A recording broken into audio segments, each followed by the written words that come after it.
Well, in life, it is possible to come under different kinds of social pressure, intimidation, views of others, awareness of how are other people going to think about me, and all this can contribute to hinder us in living out our faith like we would like. So I recall one such experience that I had. I was a Bible college student downtown Chicago. I went to Bible college at a place called Moody Bible Institute. So it was right smack dab in the middle of downtown Chicago. And for whatever reason, one day I was sitting on a bench on our campus, right on the side of, I think it was Chicago Avenue there, if I recall. And so this is our campus. And there was sort of a little turn-off, little walkway with some benches under some trees. And I'm sitting there. I don't remember what I was doing. But this woman comes and sits down by me, and we start to have a conversation. And because it's clear and obvious that I'm a student at the Bible Institute and training to be a pastor, the conversation turns to spiritual things. And I don't remember much about the conversation, except somewhere along the line, she says, well, I believe that all paths lead to God. All religions are pretty much the same. Now, what do I think about that statement? Well, I think that statement is actually absolutely wrong. Okay, no, that is not the truth. Jesus said, I'm the way, the truth, and the life. No one comes to the Father but by me. So different religious paths, different God. No, these are not different paths to the same God. In fact, what do I think? I think that is a horribly deceptive and dangerous worldview that locks people into false paths, or at the very least, brings up a kind of casual indifference to spiritual things. Okay, so she said this. Well, I think all paths lead to God, all religions are true. And she already knows I'm a Bible college student. She already knows I'm training to be a pastor. And I diametrically disagree with this statement. So what do I say in response? Guess what I said in response? I said, yep. Silence. And conversation ended, and off it went. How baffling. It's not like she was in any way threatening. Like I wasn't getting my head chopped off if I disagreed with her. We were having a polite conversation. Yet for some reason, there was some sort of pressure that I didn't want to disagree with her, or I didn't want to look bad, or I didn't want to rock the boat. And so I just casually agreed with this, what I believe to be a horribly wrong statement. And I just shook my head afterwards thinking, what in the world was I thinking? But this is the way sometimes that the opinions of others and what other people think of us can hinder us living out the kind of life we want to live.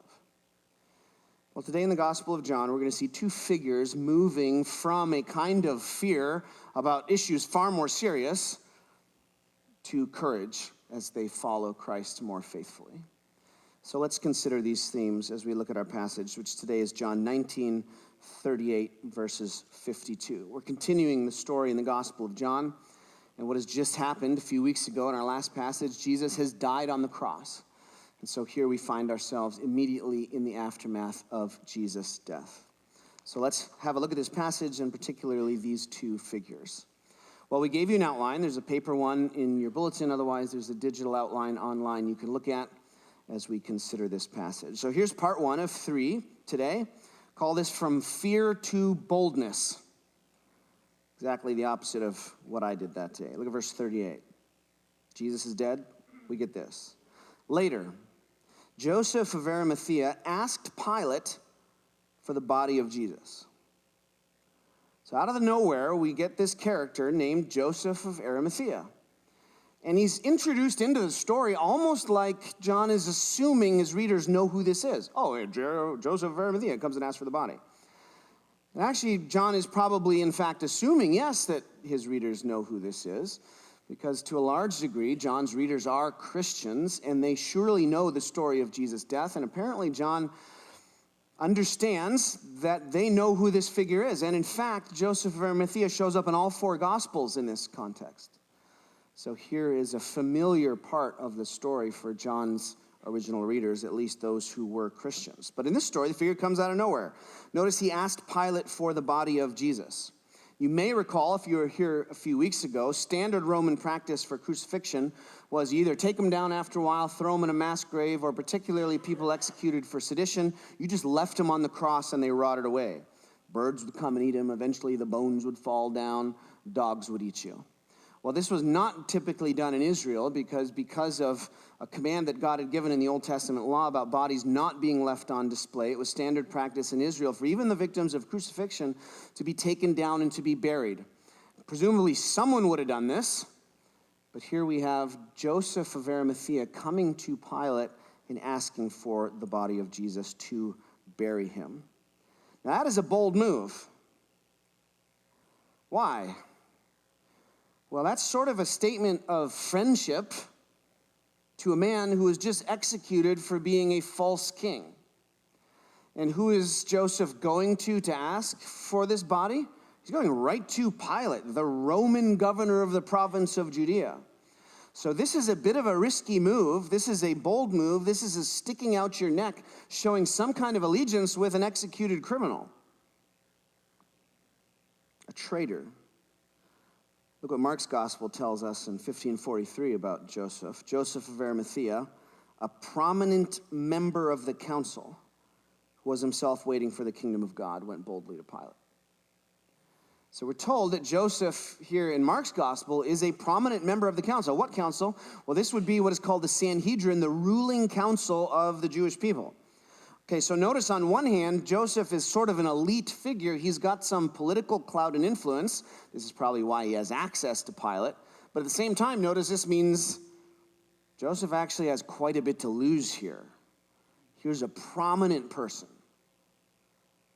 risking his reputation to show this kind of assistance and allegiance to Jesus.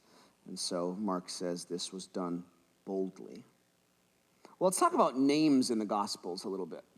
If you've ever noticed, so the Gospels, Matthew, Mark, Luke, and John, these are the biographies or stories of Jesus' life. Did you ever notice most of the time minor characters are unnamed? And yet sporadically through the story of the Gospels, you will encounter names. And it seems haphazard and random. Like most of the people Jesus heals, we never hear their name. Yet Mark tells us the blind man was named Bartimaeus. Jesus raised some people from the dead, but we do in one story get told, oh, this was the daughter of someone named Jairus. Jesus meets with the various Pharisees along the way. We're told, oh, that Pharisee's name was Simon. There's two disciples on the road to Emmaus that Jesus appears to. We're told, oh, one of them was named Cleopas. That's peculiar, and it demands some sort of explanation. Why are most of the time these minor characters anonymous, but then why sometimes are we given a name? Well, many have observed, probably, when we do get the specific name of a minor character, it's probably because this person goes on to be well known as a member of the Christian community. And it's probably that person whose name we get that was particularly responsible for being the source of that story. So the blind man Bartimaeus, Mark says he followed Jesus on the way. Yeah, he surely did. Probably becoming a faithful follower of Jesus who was well known to the early Christians. So why do we get the name of Joseph of Arimathea? First reason is, well, clearly as we see here, he is a believer in Jesus. So here is someone with a commitment to Jesus who remains probably involved in the Christian community and remains well known and remembered by the Christian community. On the other hand, also just because he's a very prominent person as a member of the Sanhedrin, this would be remembered. Now because of that, notice we can also make a pretty good historical case that this is a real event, this is a real person who really did this. And we can say that because it would be dangerous for the Christians to invent a high-level member of the Sanhedrin and then make up a story about them helping Jesus in this way. It may be more plausible if the person remained anonymous, but the fact that he's flat out called, yep, Joseph of Arimathea, a member of the Sanhedrin, did this, that would be a very dangerous claim and statement to make if it were not true. So here's a little fact in the story of Jesus' crucifixion and burial that we can take to the bank, even using the normal tools of history, say, yeah, this is surely what happened. Joseph of Arimathea. Well, John's going to explain to us what's going on with Joseph. Look here. Mark had told us in his words. Here's how John puts it. Now, Joseph was a disciple of Jesus, but secretly, because he feared the Jewish leaders. Now, this has been a theme that has run through the Gospel of John. It seems that the Christians that John is primarily writing to, many of them are Jewish Christians, and they have come under pressure from non-believing Jewish people to renounce their faith in Jesus. So there's discussion through the Gospel of John about being kicked out of the synagogue for following Jesus. It doesn't sound so bad to us, but the synagogue was the center of the Jewish social life. And so the prospect of being cut off from social and family connections was significant. So this theme of the fear of the Jews keeping people from following Jesus, look at a couple examples. This is John 9, where Jesus heals another guy, the guy born blind. Here the Pharisees are investigating, and they go to his parents. Here's what the parents say of the man Jesus healed. Well, we know he's our son, the parents answered, and we know he was born blind. But how he can see now, or who opened his eyes, we don't know. Ask him. He's of age. He'll speak for himself. Here's John's explanation. His parents said this because they were afraid of the Jewish leaders, who already had decided that anyone who acknowledged that Jesus was the Messiah would be put out of the synagogue. That is why his parents said, he is of age, ask him. Look at chapter 12. At the same time, many, even among the leaders, believed in him. But because of the Pharisees, they would not openly acknowledge their faith for fear they would be put out of the synagogue. For they loved human praise more than praise from God. So here's a theme of secret sort of allegiance to Jesus, but fear keeps it under the surface. So for John, that is insufficient. That is morally culpable. That is wrong. No, we need to be bold and open about our faith in Jesus.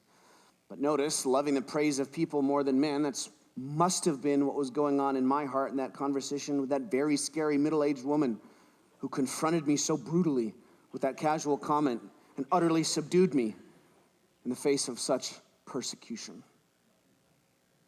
Well, John says, again, Joseph was a disciple of Jesus, but secretly because he feared the Jewish leaders.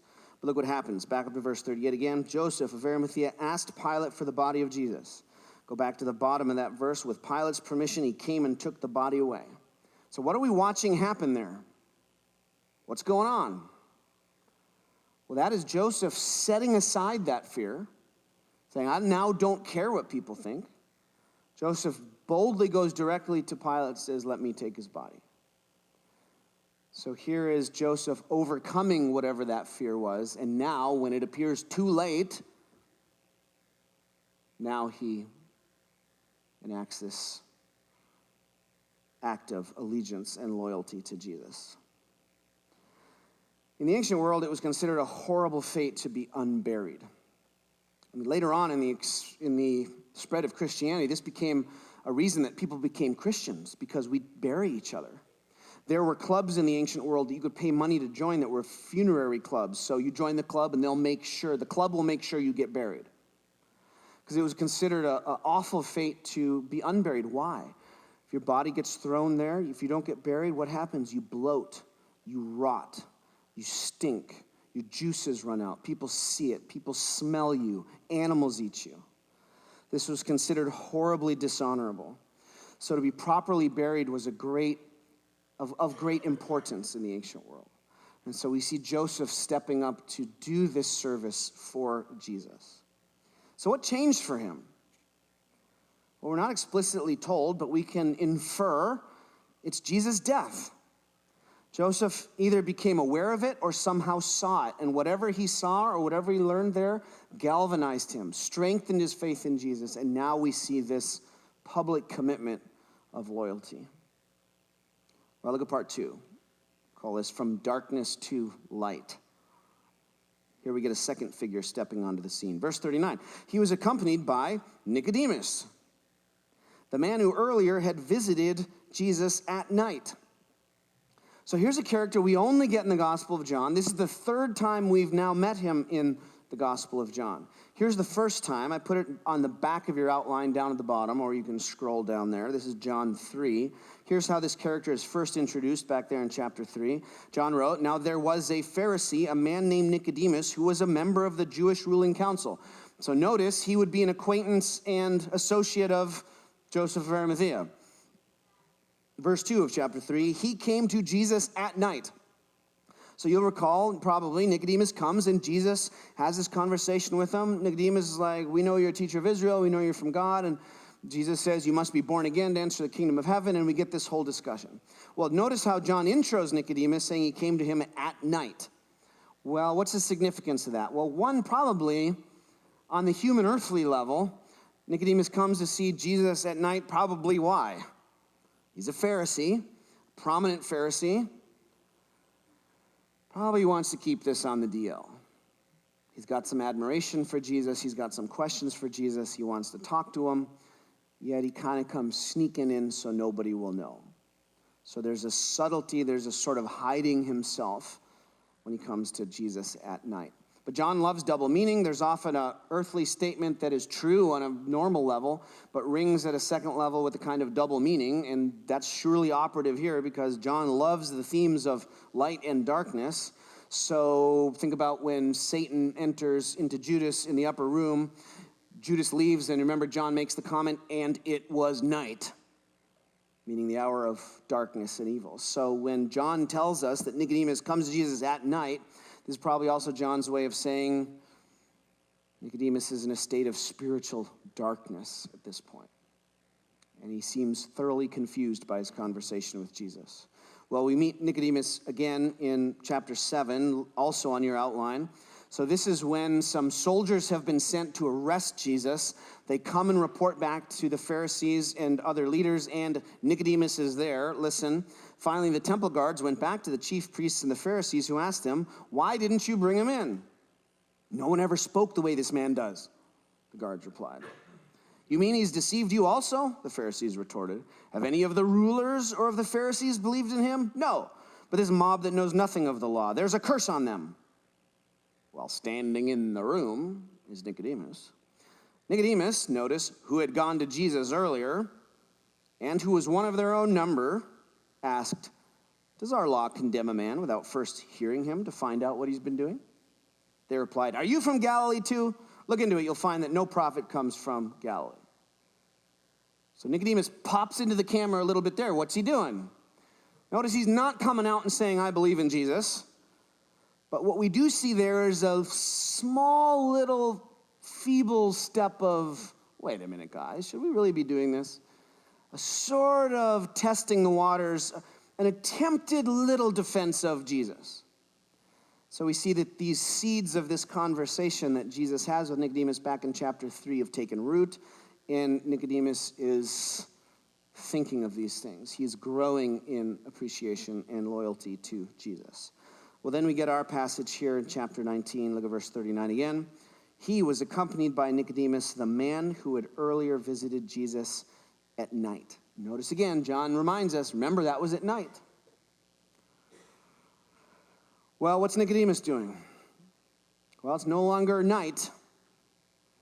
He's no longer here just half-heartedly now standing up for Jesus. Here he appears to be coming completely into the open, side by side with Joseph of Arimathea, now showing the same loyalty, care, and concern for Jesus now after his death. And here's probably why Nicodemus' name is in this gospel, because he is remembered as someone who became a follower of Jesus. Look what he does. Nicodemus brought a mixture of myrrh and aloes, about 75 pounds. Myrrh and aloes, those are fragrant spices. They were used to bury a body. What do you observe about that line? Nicodemus brought a mixture of myrrh and aloes, about what? 75 pounds. I have for you here today approximately 75 pounds of potatoes. You have bought a bag of potatoes, yes? There are 5-pound bags, and there are 10-pound bags. That's a lot of potatoes. I wonder, is there anyone in here that thinks they could come up and carry all of these potatoes around on the stage a little bit for me? I will reward you with a bag of potatoes. Who would like to come and try to carry the 75 pounds of potatoes? Come. Caden? Yes, very good. Good. Come over here. All right, we're going to load you down. Okay. Stand here, face the audience, okay? All right, so you're Nicodemus, and you're going to carry your spices, all right? There's 10. Yeah, all right. Here's the other 10-pound bag. This is going to be impressive. Good. All right, there's 30 pounds. 40. Now you want me to put some on your shoulder here maybe? That'd be good. All right, you're doing real good. Don't snap your back. Can we tuck one in here maybe under a chin? What do you think? Maybe not. We'll just go straight up. Okay, Lee, there you go. You're doing real good. We're getting there. 3 more bags. It's only 15 more pounds. Okay, don't move. We're just gonna balance this. Are you good at doing squats? Yeah. Okay, but don't do it. All right. Ooh, wow, that's good. We're just gonna adjust those guys. Are you doing okay? All right, how about I put this one here just to brace that? Is that okay? Yep. Very good. That's impressive. Okay.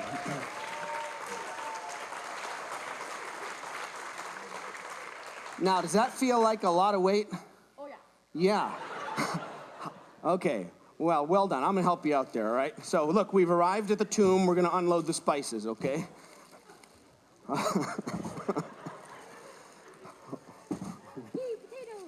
Now, listen, I need all these for second service, so I will award you your complimentary bag of potatoes. We'll put your name on a bag, and we'll have it at the Welcome Center for you next week, okay? All right, big hand, please.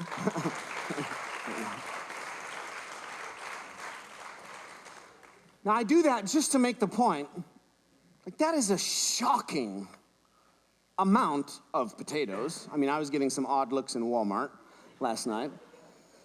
That was only $38, actually. What a great cheap food potatoes are. But that is a shocking amount of potatoes. Well, it's an even more shocking amount of, what is this said to be here? Myrrh and aloes. Now, that's completely over the top. Now, these are used for burial. These are spices, as we'll see in a moment, to bury Jesus with.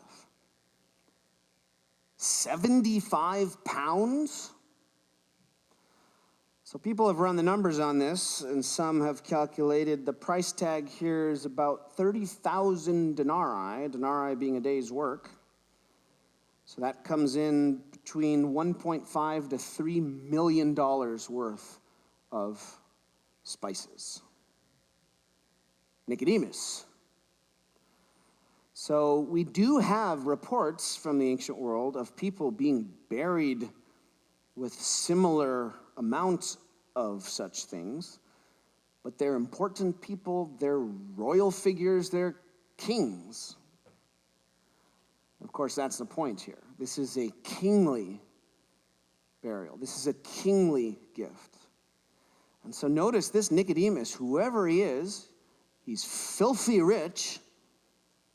And here now at Jesus' death, he comes forward out of loyalty and allegiance to Jesus and does this. An incredible act of honor. So verse 40, taking Jesus' body, the two of them wrapped it with the spices in strips of linen. This was in accordance with Jewish burial customs. Jewish people did not embalm their dead like the Egyptians or like we do. If you are buried today, and it's not a cremation, they cut your belly open, they cut out all your guts and your organs, they drain your blood. Why? Well, if you're a deer hunter, you know why. What's the first thing you do after you shoot a deer? You waste 0 time in doing what? You gut the thing. You need to remove those organs, because what happens to a dead animal very soon after it dies? Those guts, those intestines, they stink, okay? So because the Jewish people did not embalm their dead like that, very soon the dead person would begin to stink. And this was considered offensive, dishonorable. I mean, this is my loved one, and now he stinks, the worst smell I've ever smelled. And this is the Middle East, of course. There's no refrigerated, what do you call them, morgues. So these spices are layered on the dead person to fight the smell as a way to honor and protect the dignity of the person who has died. And here we see Joseph and Nicodemus going above and beyond to do this act of loyalty for Jesus. Two belated followers of Jesus, both who were apparently hesitant and fearful to show direct commitment to Jesus during his life, and yet now, after he's dead, boldly come out and devote themselves to this act of service to Jesus. Now, what's a little surprising here is who's doing this and who's not doing it. Because who's not doing it? The rest of the disciples. Most of them have scattered and fled. We saw the Apostle John at the crucifixion watching. We saw Mary, the other Mary, and a couple women disciples. Okay, beyond those women and John, the rest of them have scattered. What has Peter done? Flat out denied Christ. So those 12, or I guess 11 we should say, because Judas obviously is gone. So these guys should have been the ones most loyal, and they've scattered. The John's surely around somewhere with the women. And we see these two who were fearful during Jesus' life. Now they are the ones stepping forward with boldness and courage. It's an ironic twist to the story. Well, part 3, from cross to tomb. At the place where Jesus was crucified, there was a garden. And in the garden, a new tomb in which no one had ever been laid. One of the other Gospels says this was Joseph's tomb. Apparently, this was nearby the crucifixion site.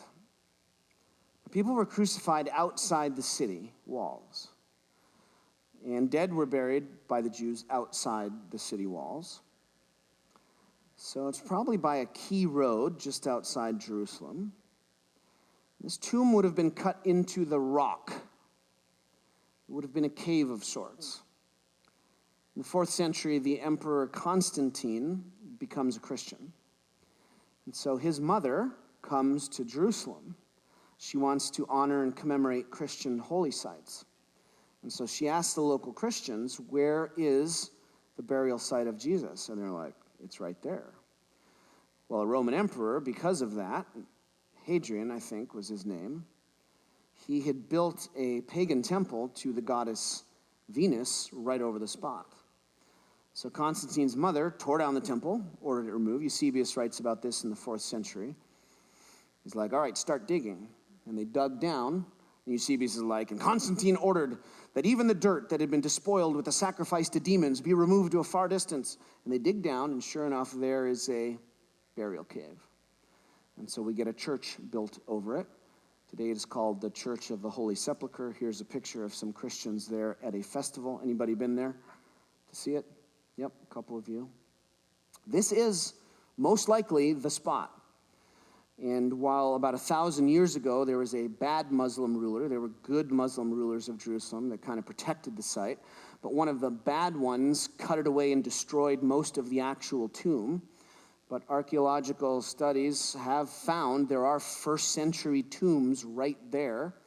And this is probably right where it happened, because this is actually within the walls of the city of Jerusalem. By the time Constantine came, this was now in the city walls. And yet everybody knew Jesus was crucified outside the walls. Everybody knew that Jews buried people outside the walls. But the Christians said, nope, this is the spot, even though it's now within the walls. Well, it turns out the walls to Jerusalem had been expanded in the 40s, 10 to 15 years after Jesus died. But the fact that the Christians pointed to this spot and remembered it, even though now it was inside the walls, is strong evidence for this being the spot. So this is probably the place.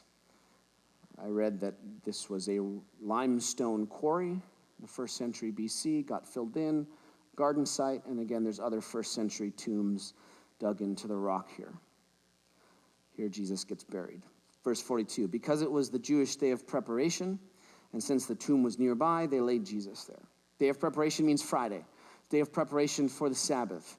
They had to finish up, and as we'll see, the women are going to show up Sunday morning to finish this. The honoring, the wrapping, the burial. So this is a bit of a hurried effort to get Jesus buried before sundown, before the Sabbath begins, when you were not supposed to do work. And so they laid Jesus in the tomb, and there he would lay, they thought, forever. Well, bottom line for us, what do we say about these two figures that show up? Joseph for the first time in the story, and Nicodemus for the third and final time. How about this? Let the death of Jesus drive you to further devotion. The death of Jesus drive you to further devotion. It's what we seem to see in these two. They'd had some allegiance to Jesus, but when he died, once they realized he died, maybe they saw it, something crossed the line. This ironically increased their devotion to Jesus as the others scattered. Well, here's 3 suggestions for this. First, by meditating on Jesus' death as the faithful Son of God for you. Well, if Nicodemus and Joseph saw Jesus die, what would they probably have been struck by? They probably would have been struck by Jesus' courage and faithfulness.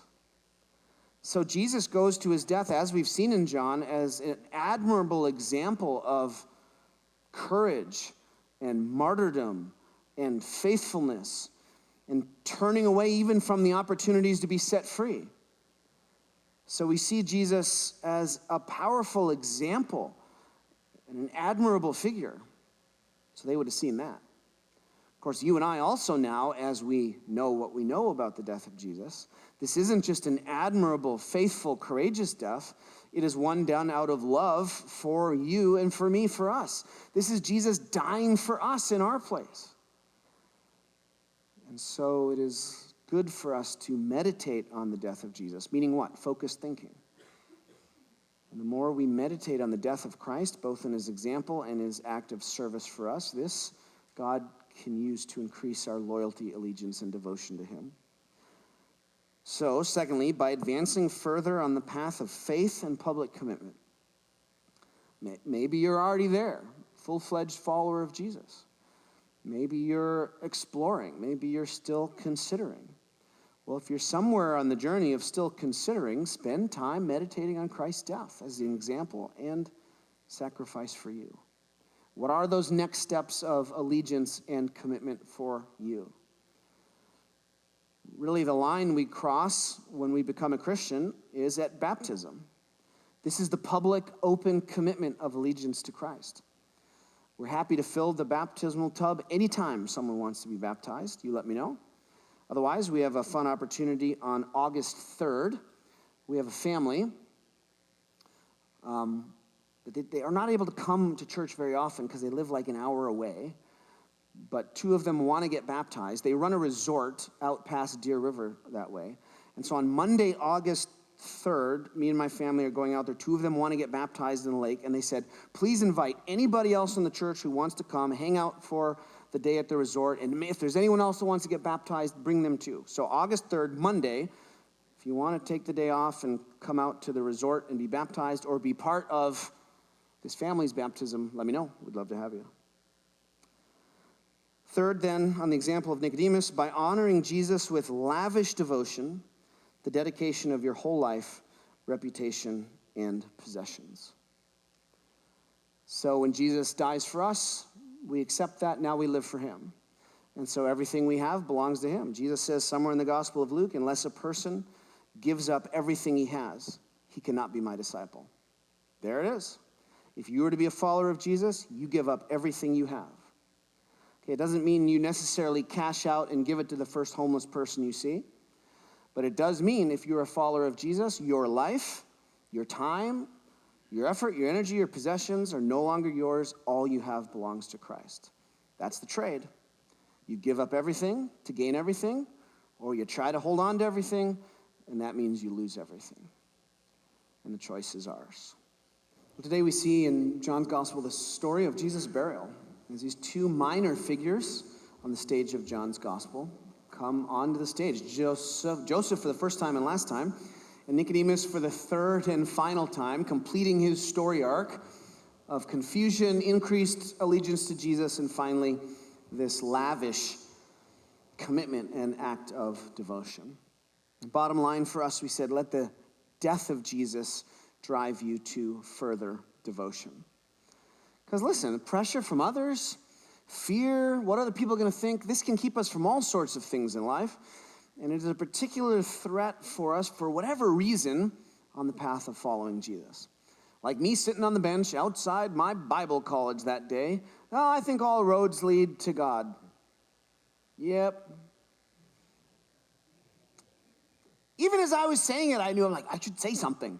But the longer it went, the more awkward it got. And eventually it was like, well, it was nice talking with you, and off I went. Okay, pathetic failure. All right, it wouldn't have taken much for a little modest contribution to, well, I know a lot of people think that way, but actually, here's what Jesus said. I mean, that would not have been too hard, would it? She would not have drawn a gun and shot me. 98% chance she would not have done that. But it's a lesson for me, and so perhaps you can learn from it as well. By contrast, let's consider the example of Joseph and Nicodemus. These two willing to put their reputations, their political careers, and their finances on the line to show this act of allegiance to Jesus, which in their heads now, like there's no benefit that's going to come from this. It's like, oh, they're not realizing he's about to come to life. The spices are going to fall off. Nope. They do this even though they think it's all over, simply out of devotion and loyalty to Jesus, and that is commendable. Well, if you have anything in your life that you could use some prayer for, we'll have some members of our prayer team here by the piano right after the service. Please come and meet with them, linger with them. They would love to pray for you with whatever is going on in your life. Otherwise, go out into the world in peace and have courage. Hold on to what is good. Repay no one evil for evil. Strengthen the faint-hearted. Support the weak. Help the afflicted. Honor everyone. Love and serve the Lord, rejoicing in the power of the Holy Spirit. May the blessing of God Almighty, the Father, the Son, and the Holy Spirit be among you and remain with you always. Amen.